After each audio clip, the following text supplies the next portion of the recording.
वक्रतुंड महाकाय सूर्यकोटिसमप्रभ निर्विघ्नं कुरु मे देव सर्वकार्येषु सर्वदा। गुरुर्ब्रह्मा गुरुर्विष्णु गुरुदेव महेश्वरः गुरुः साक्षात् परब्रह्म तस्मै श्री गुरुवे नमः। पिछले चैनल में हमने एकादशी के महात्म्य के बारे में कुछ वर्णन किया। इसमें मैं आपको अश्विनी मास की इंदिरा एकादशी के बारे में कुछ बताने जा रहा हूँ।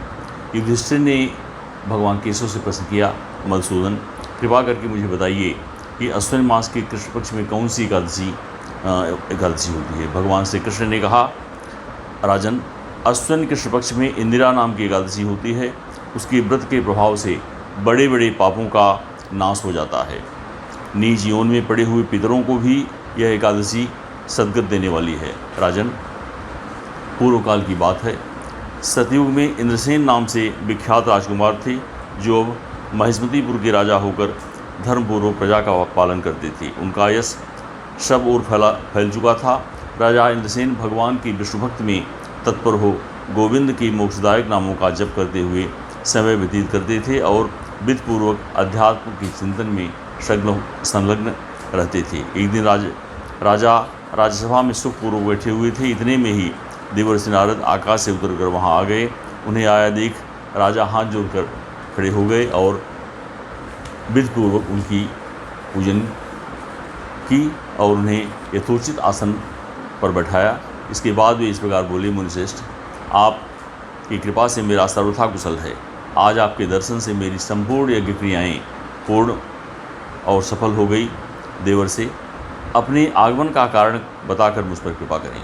देवर्षि नारद ने कहा, नृपश्रेष्ठ, सुनो, मेरी बात तुम्हें आश्चर्य में डालने वाली है।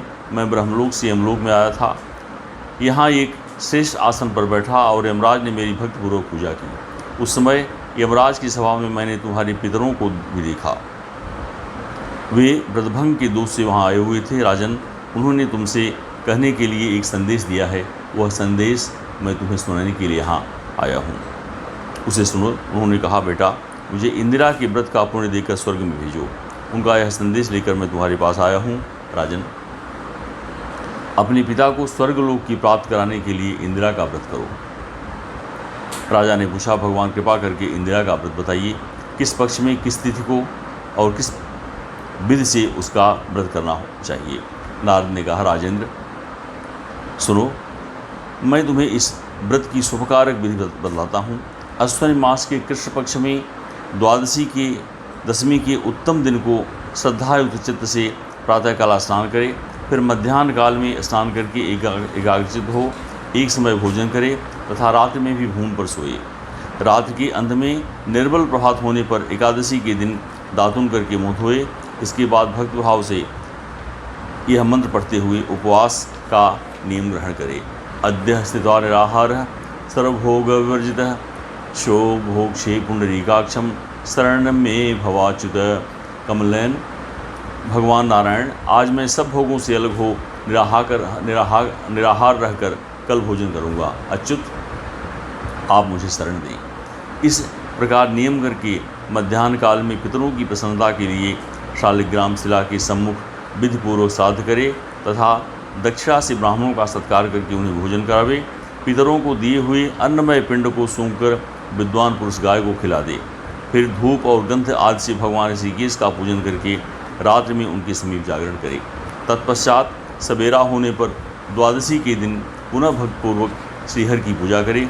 इसके बाद ब्राह्मणों को भोजन कराकर भाई, बंधु, नाती और पुत्र आदि के साथ स्वयं मौन होकर भोजन करे। राजन, इस विधि से आलस्य रहित होकर तुम इंदिरा का व्रत करो। इससे तुम्हारे पितर भगवान विष्णु के वैकुंठ धाम में चले जाएंगे। भगवान श्री कृष्ण कहते हैं, राजन, राजा इंद्रसेन ने ऐसा कहकर देवर्षि नारद अंतर्धान हो गए। राजा ने उनकी बताई हुई विधि से अंतःपुर की रानियों, पुत्रों और भृत्यों सहित उस उत्तम व्रत का अनुष्ठान किया। कुंती नंदन, व्रत पूर्ण होने पर आकाश से फूलों की वर्षा होने लगी। इंद्रसेन के पिता गरुड़ पर आरूढ़ होकर विष्णुधाम को चले गए और राजस इंद्रसेन भी अकंटक राज का उपभोग करके अपने पुत्र को राज पर बिठाकर स्वयं स्वर्गलोक गए। इस प्रकार मैंने तुम्हारे सामने इंदिरा व्रत के महात्मा का वर्णन किया। इसको पढ़ने और सुनने से मनुष्य सब पापों से मुक्त हो जाता है। युधिष्ठिर ने पूछा, मधुसूदन, अब कृपा करके यह बताइए कि अश्वनी शुक्ल पक्ष में किस नाम की एकादशी होती है। अब इस एकादशी का वर्णन अगली वीडियो में करूँगा। अब इस चर्चा को विराम देते हुए आइए कुछ समय तक भगवान नाम संकीर्तन करें। श्री राम जय जय राम, श्री राम जय जय राम, श्री राम जय जय राम, श्री राम जय जय